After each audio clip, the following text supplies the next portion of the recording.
Baik, kita mulai ya. Assalamualaikum warahmatullahi wabarakatuh. Eh, Kebetulan ini di awal puasa, jadi apa namanya, saya pikir eh, kita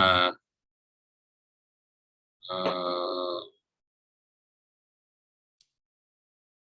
manfaatkan waktu untuk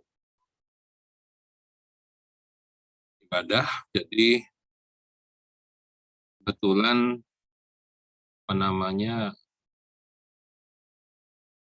persis seperti skenario saya. Jadi sebagaimana biasanya juga tahun yang lalu, ya, di kuliah yang ke-10 atau ke-11, ketika masuk materi tentang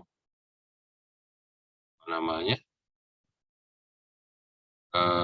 bab 5, ya, saya sengaja tidak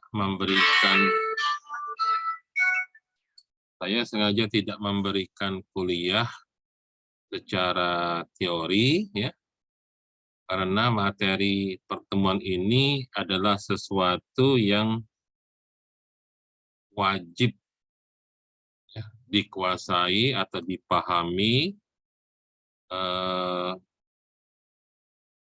oleh kita, ya, dalam konteks apakah kita sebagai pelaku bisnis, ya, karena produk manajemen itu pada akhirnya adalah sesuatu yang akan dijual, ataukah dalam konteks kita sebagai seorang developer, seandainya produk itu kita sebut software,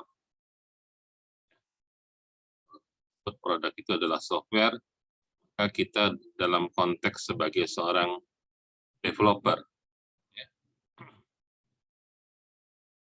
Kalau kamu masih ingat, ya, bahwa di pelajaran tentang namanya software engineering, RPL, rekayasa perangkat lunak, ya, bahwa metodologi pengembangan perangkat lunak itu dimulai dengan yang pertama adalah user requirement, ya, mau pakai waterfall, ya, mau pakai object oriented, ya, atau apapun metodologi lain, ya, semuanya ini akan berawal pada user requirement. Sekalipun kita menggunakan metodologi prototipe misalnya, ya, yang mana prototipe itu berarti kita sudah buatkan terlebih dahulu kerangkanya, kemudian kerangka itu nanti pada akhirnya masih harus kita sampaikan kepada konsumen, kepada user, mereka suka atau tidak. Kalau ada yang mau dirubah, bagian mana yang perlu dirubah? Nah, toh akhirnya sekalipun prototipe itu berawal, ya sebenarnya versi developer sendiri, tapi pada akhirnya tetap harus kepada apa yang menjadi kebutuhan dari user. Oke, jadi jangan pernah kita mendevelop sesuatu. Saya kalau ngajar RPL itu saya pakai bahasa, jangan sampai seorang developer itu adalah orang yang baper, di bawah perasaan. Ingat, software yang kita develop, ya, itu bukan kita yang bakal pakai, konsumen yang bakal pakai, user yang bakal pakai. Jadi jangan mendevelop sesuatu pakai perasaan kita gitu. Di pelajaran sebelumnya,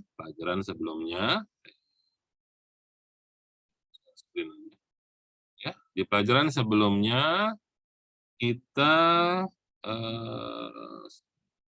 nah, ya, kita sudah pernah membahas tentang eh, design thinking yang harus, ya, yang harus diarahkan cara berpikir kita sebagai seorang developer itu, sebagai seorang desainer itu, yaitu mengarah kepada yang disebut human-centered design lens.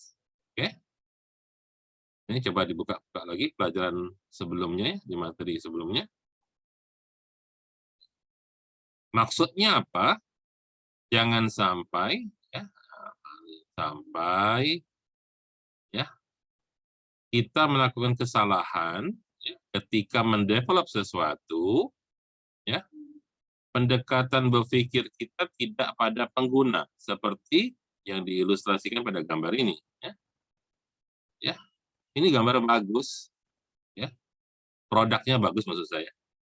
Secara produk bagus.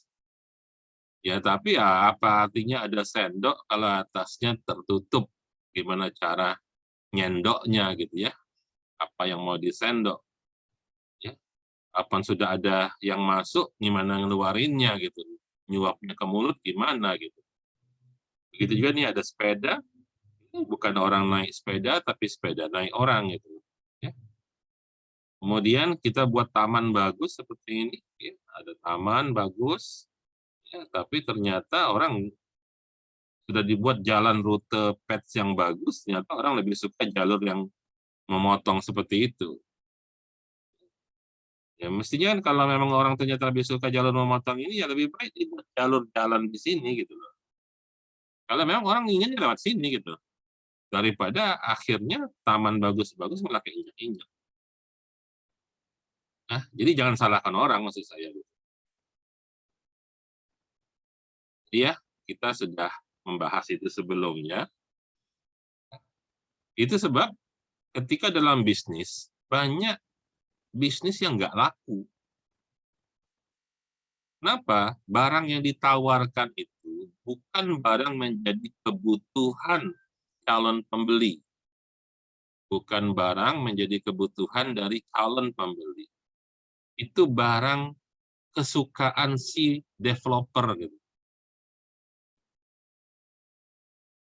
Ya, jadi jangan sampai kita menjadi seorang developer mengembangkan sebuah produk, khususnya produk IT, dalam hal ini barangkali software, ya, saya nggak mengatakan harus software gitu ya, tapi pada umumnya karena kita ini orang IT, mungkin produk yang kita maksud adalah software. Ingat, software itu bakal pakai user, bukan kita gitu. Ya, ulangi ya, materi kita yang sudah kita pernah bahas sebelumnya. Ya. Jadi, pastikan supaya berhasil guna, ya, ada manfaat apa yang kita buat itu, pastikan kita mengerti apa maunya user.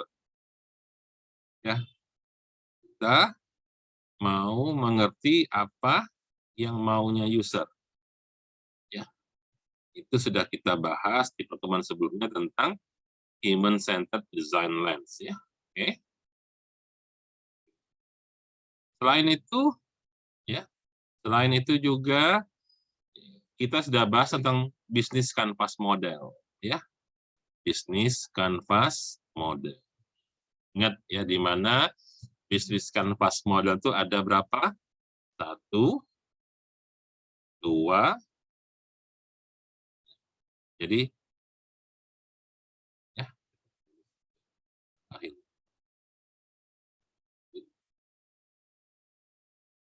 nggak bisa jadi lupa. Ya, mulai dari sini 1, ya, segmen, 2, value proposition, urutannya itu, 3, channel, 4, customer relationship.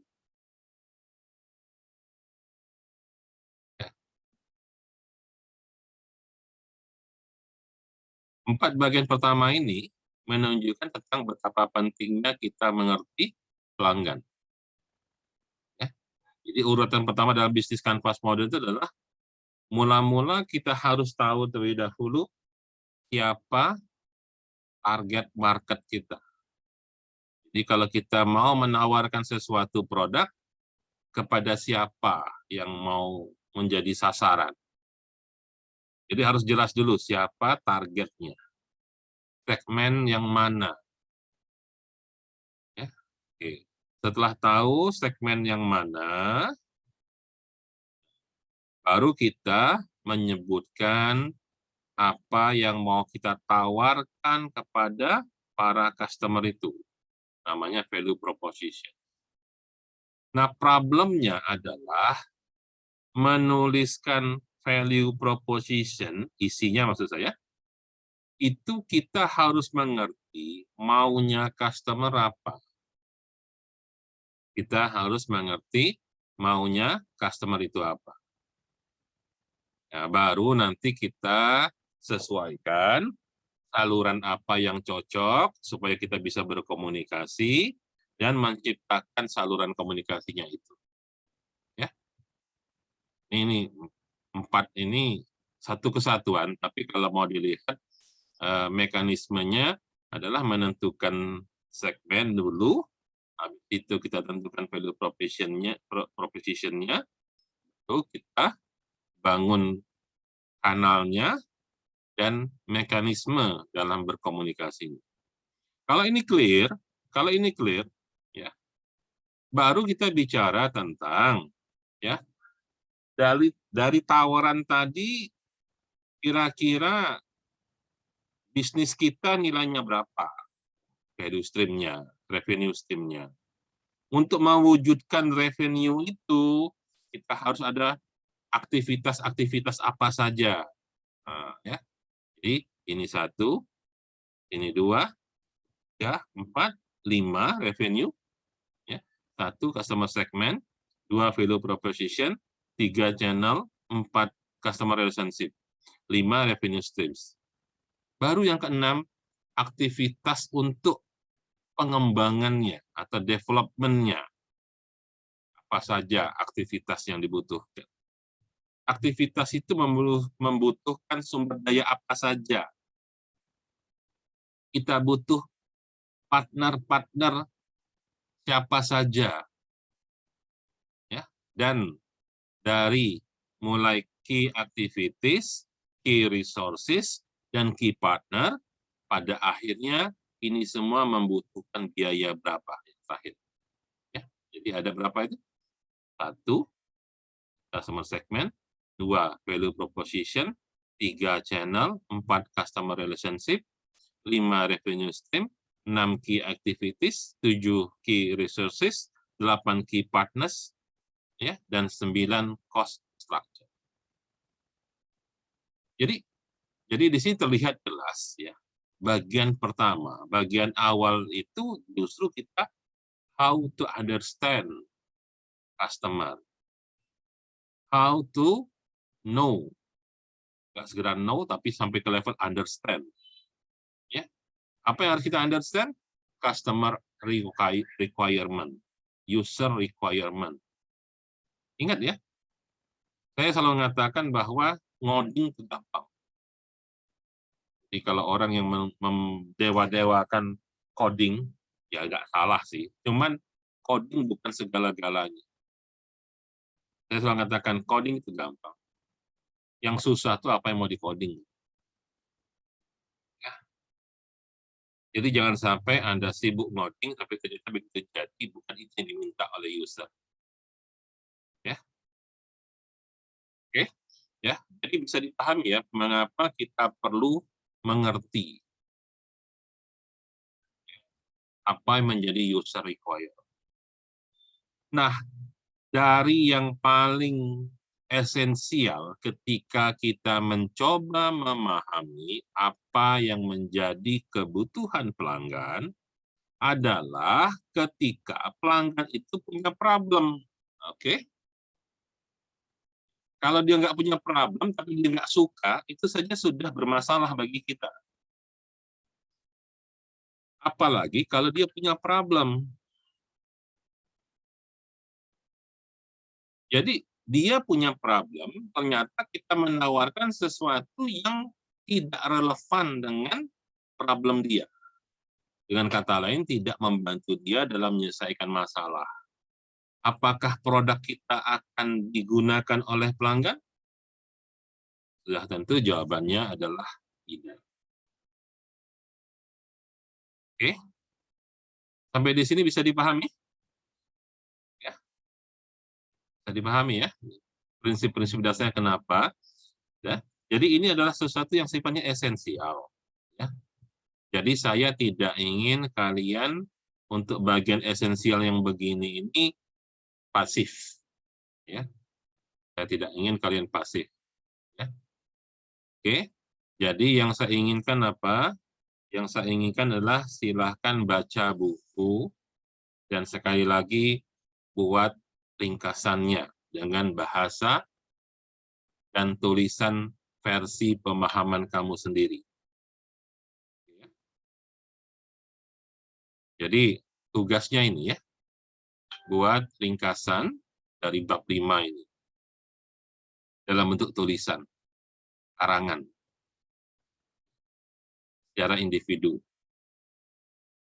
Jadi hal-hal yang penting itu di sini tolong ceritakan, jelaskan mengapa penting untuk menemukan masalah pelanggan.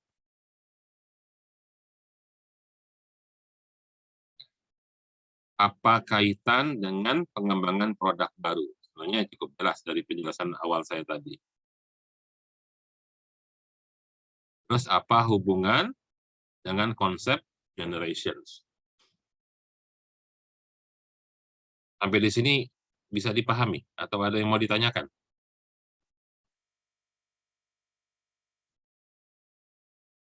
Hah? Cukup jelas? Jelas, Bu. Kak. Oke, kalau cukup jelas, saya pikir kita nggak usah berlama-lama, silahkan dikerjakan saja. Ya, nanti kalau yang sudah selesai, silahkan langsung diposting di upload ke e-learning ya. Oke, saya pikir itu aja dulu untuk hari ini ya. Jadi ya masih awal puasa, saya pikir ya silahkan menikmati puasanya dulu sambil santai-santai, baca bukunya ya, pelan-pelan gitu. Ya mungkin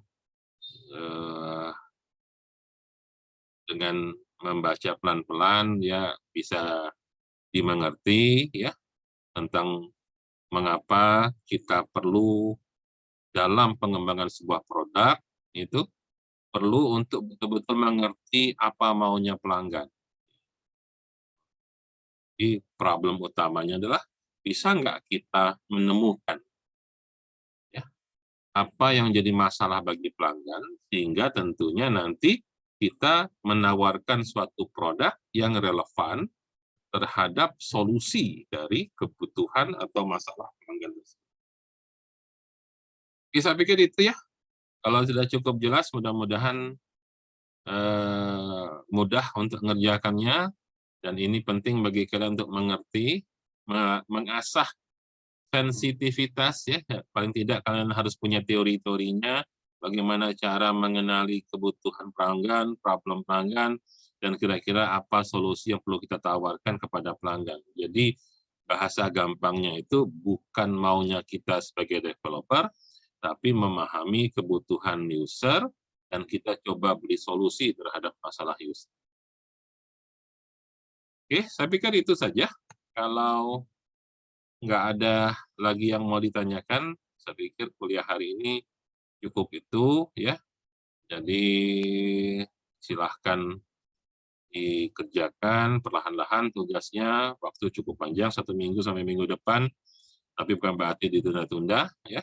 Nanti kita numpuk dengan tugas-tugas yang lain. Oke, selamat puasa. Assalamualaikum warahmatullahi wabarakatuh. Waalaikumsalam warahmatullahi wabarakatuh.